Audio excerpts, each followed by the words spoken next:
Hello everyone, this is Pamperchew.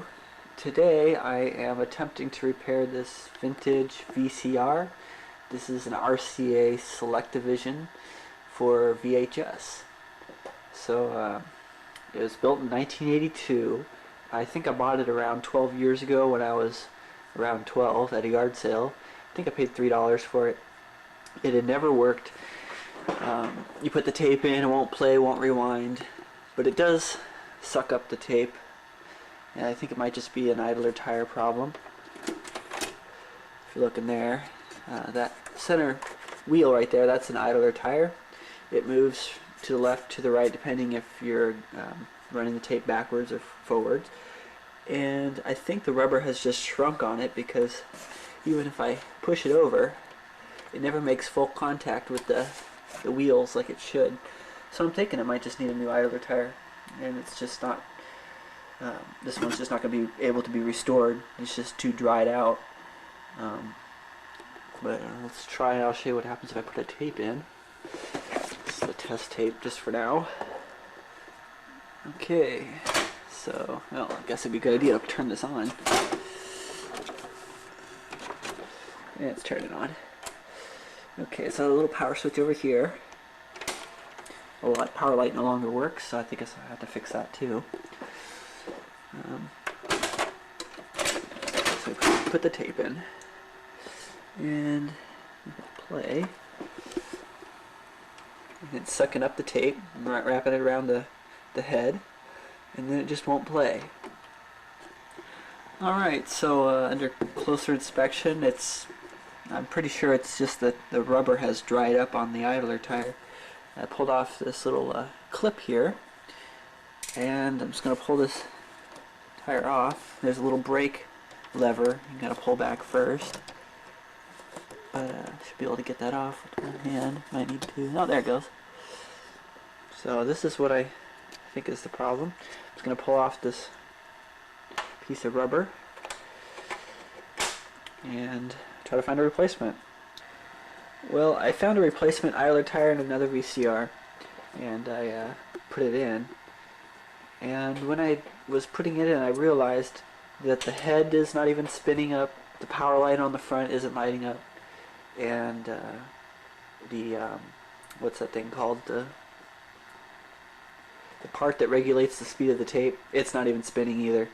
So I'm just gonna pull off the bottom boards. These are on a hinge usually, so if you're working on something like this, look for hinges.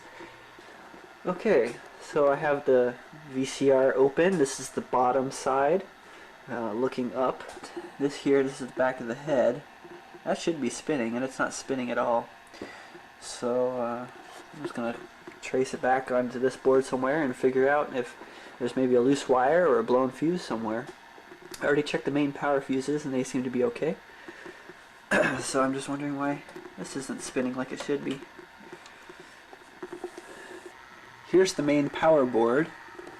All these pins here seem to be no voltage. I was able to get 6 volts off these 2 pins here. So I'm wondering if it's something on this main power supply board. It probably is. Oh, what do we got here? I see some damage in there. Water damage, it looks like. That might be the problem. Let's see. That's, well, kind of hard to tell what it is, but it looks like something got in there, and is one of the resistors is corroded on the edge. Maybe that's the problem. Huh. Alright, so I've messed around, I've tested the voltage on all the capacitors. This one, I can't seem to, it never seems to go above 1 volt, and I don't think it's supposed to be down at 1 volt. I've tried just readjusting all these variable resistors just in case one was corroded pretty bad. But this capacitor, if you look at the bottom of it, it's actually got green stuff growing on one of the leads. Same thing with this one over here. But when I measured the voltage on this one, I was getting 21 volts. And that one, at most, was 1 volt. Standby power, I guess, was 0.1. And if I would measure it while I hit play, it would jump up to 1, but no further than that.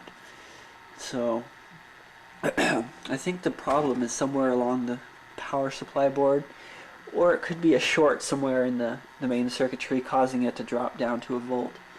Right next to it, that little adjustment there, that's a 12 volt adjustment, so I guess there's a test point. I'm supposed to adjust 12 volts. It might be that test point right next to it, but I only get 1 volt. So if anyone has any ideas or has worked on these in the past, there's not very many people you can ask how to fix these anymore because nobody does it. I'm pretty much the only one that I know that works on these. So if anyone can help me, please do. I hope you enjoyed this video. Thanks for watching.